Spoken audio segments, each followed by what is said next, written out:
签拿给我妈妈看，我以为她会和我一样生气，但她的反应完全出乎我的意料。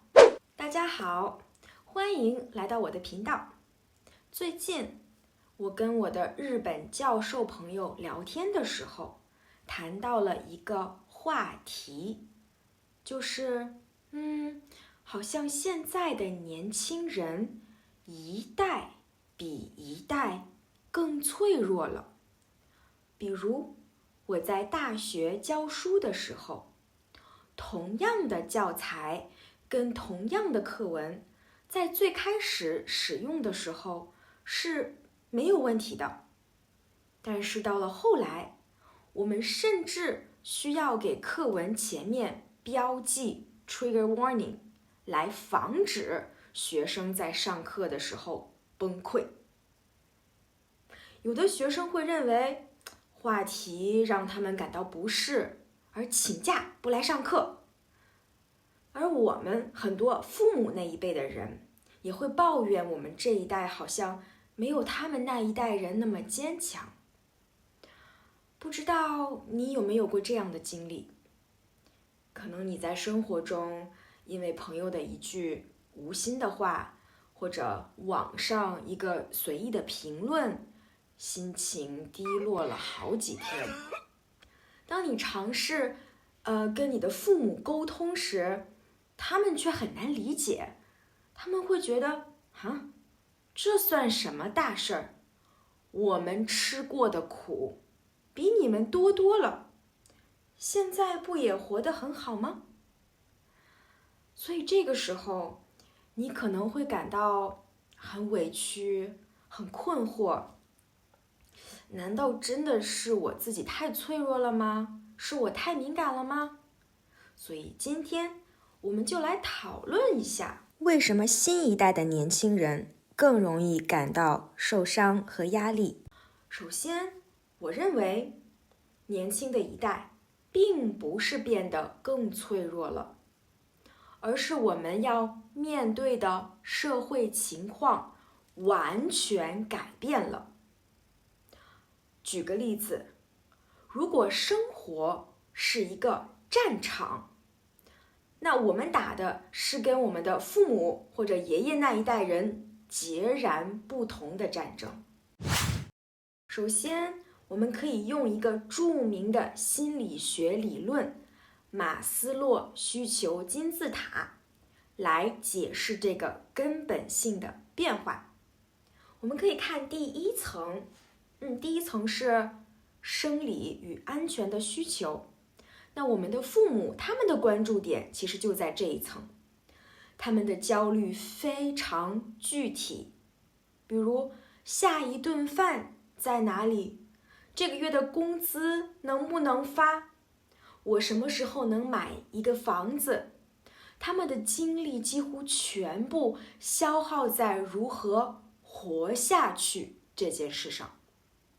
那我的父亲就常跟我说，他年轻时最大的愿望就是能吃上一碗满满的肉，那种满足感是真实可以体会到的。所以当一个家庭的主要目标是为了温饱的时候，就确实很难有额外的精力去思考，我今天开心吗？我的价值在哪里？这样的问题。所以这不是他们不在乎，而是生存优先于一切。那我们再看新一代的年轻人，他们的战场已经转移到了金字塔上层的部分，比如他们的归属是什么？有没有人尊重他？和他能不能实现自我的价值？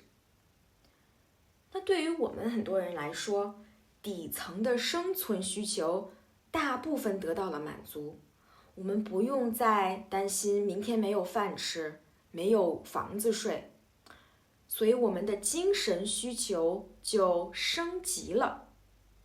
可能现在很多人的困扰就是，我属于哪个群体？我是否被人真心尊重？我活着的意义是什么？这些问题都是比较无形的，跟我们的内在相关的，也是很复杂的。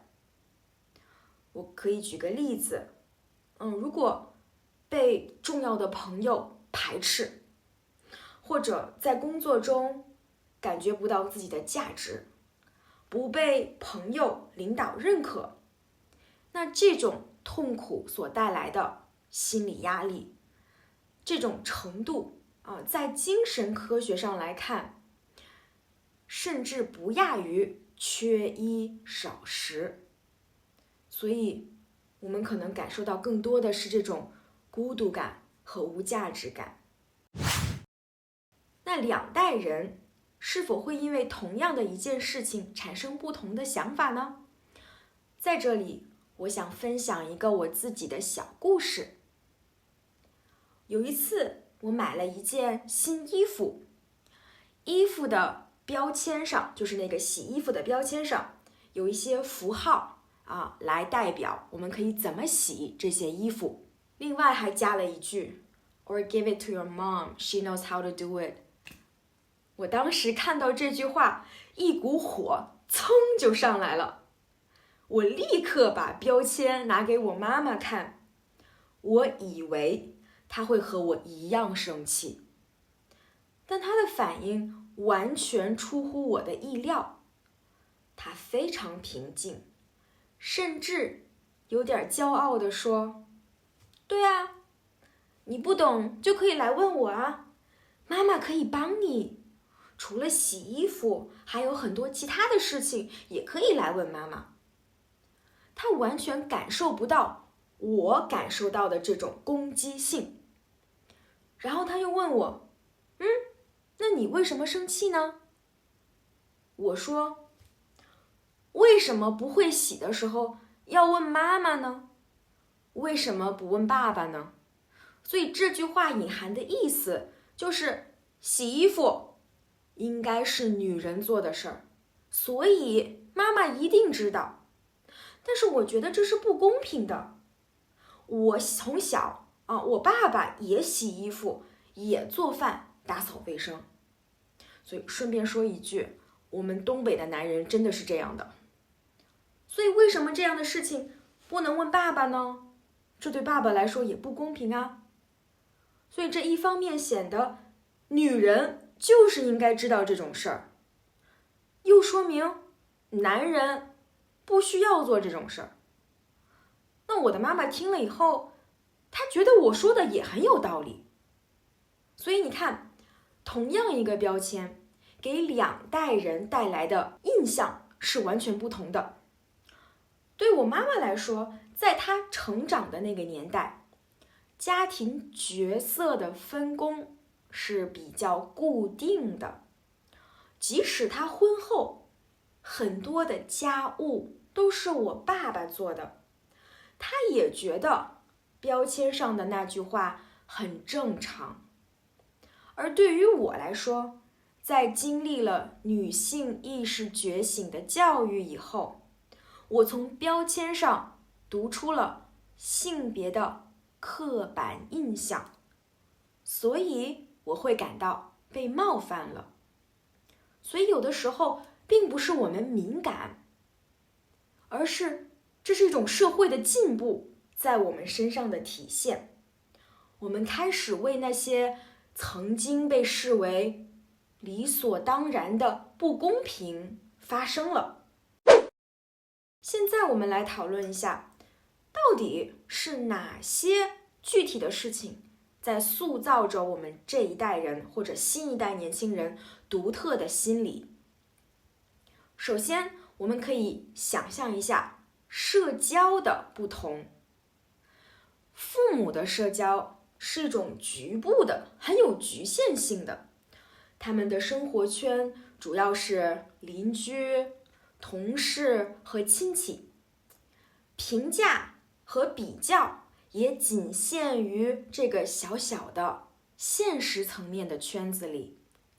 下班回家，门一关就是自己的天地了。我们的社交是什么样的呢？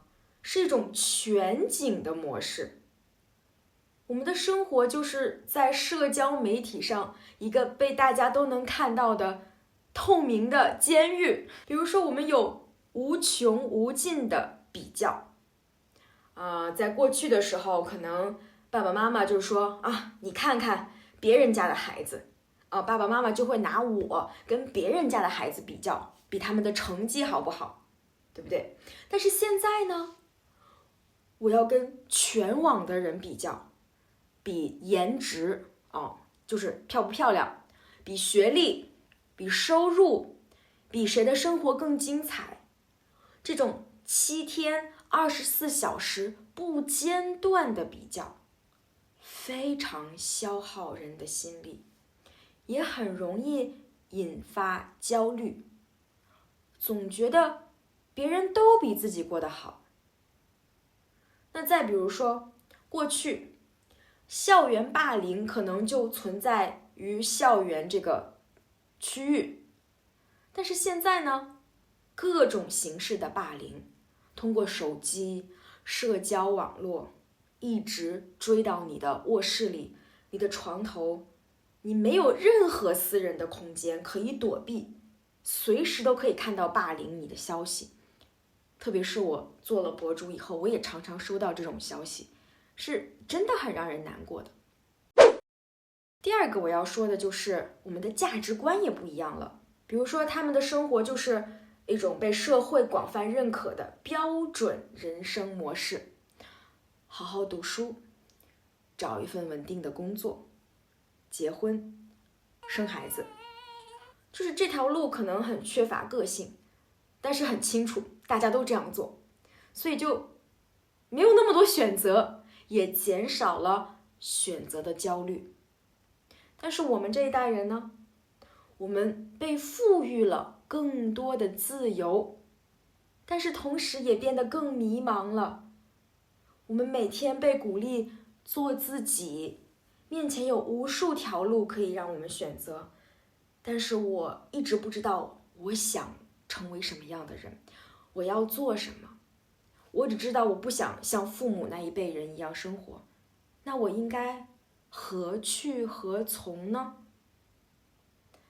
那曾经有心理学家提出过，过多的选择并不会让我们更快乐，反而会导致决策瘫痪，会让我们焦虑，还可能我们做了选择以后，还对这个选择带来的结果不满，总是在想我选对专业了吗？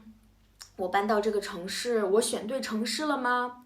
我有了一个男朋友，我选对伴侣了吗？每一个选择背后都会伴随着如果我做了另一个选择，我的人生会怎么样？这样的思考。而且我们的现代人的价值观也是很混乱的，就是什么是成功？是赚很多钱，还是获得内心的平静？是为社会做贡献，还是实现个人的梦想？当然，这都是没有统一的答案的。所以我们现在每个人都必须像一个哲学家一样，独自寻找属于自己的答案。但是在这个过程中，就是会遇到很多的困惑、否定和自我怀疑。第三个部分呢，就是我们对心理问题的觉察也完全不同。父母那一代人对情绪的处理方式可能非常简单直接，那我说的是亚洲的父母。在他们那个年代，心理健康是什么？是一个非常陌生的概念，没有人会提到这个你不生病还要讲心理健康？所以如果一个人抑郁了，可能会被解释为你太脆弱了，你想开一点就好了。所以情绪问题是怎么解决的？可能是通过更努力的工作，或者找朋友喝酒，喝醉了就都好了，或者完全压抑下来，让人变得麻木，问题就好像看不到了。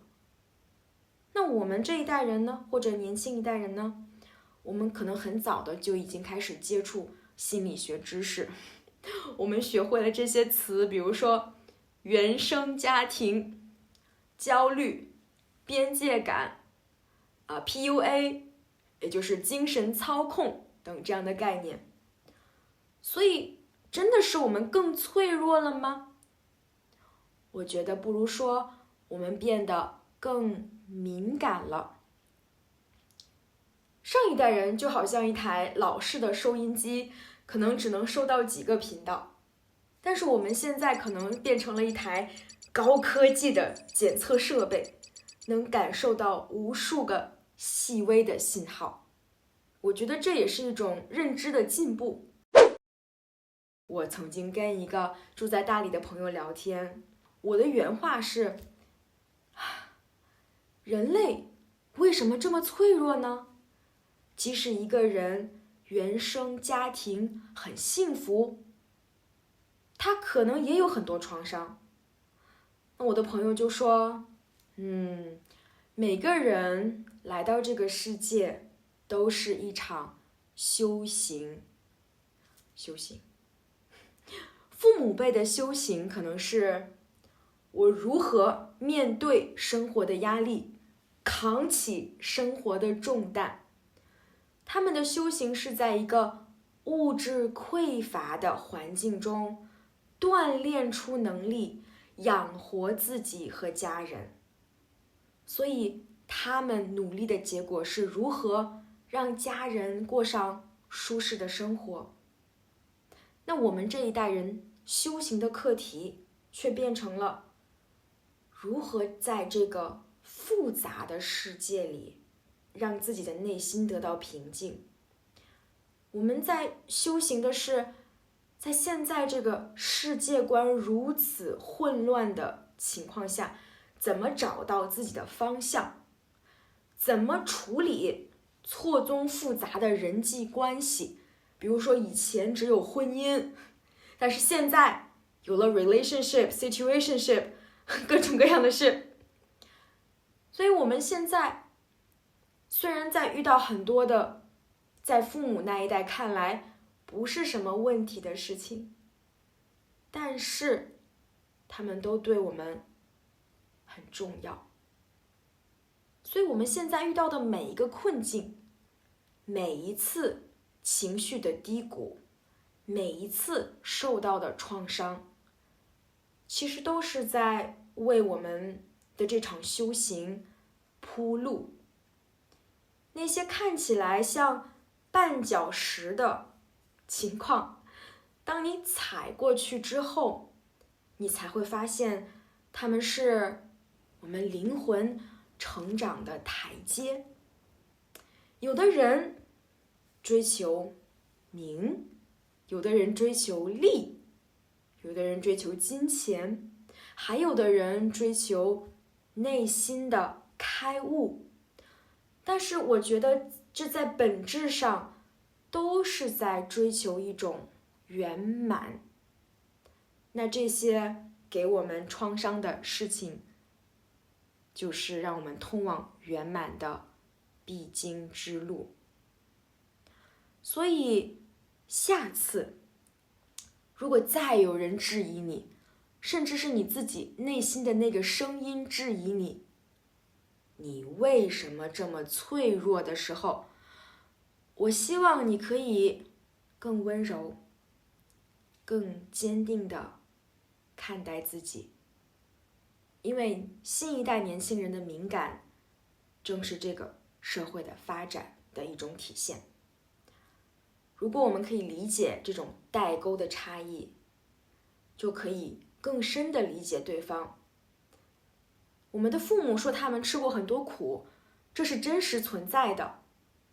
即使我们现在不需要吃同样的苦，我们也可以去拥抱他们。但是年轻人现在的痛苦也是真实存在的，我们也希望可以得到父母的理解。希望今天的分享可以给你带来一些安慰，也可以让你提高你的中文水平。如果你也同意我的看法，或者不同意我的看法，如果你有类似的故事，也欢迎你跟我分享，请在评论区留言。我们下次再见。Learn Chinese with Dolores， 拜拜。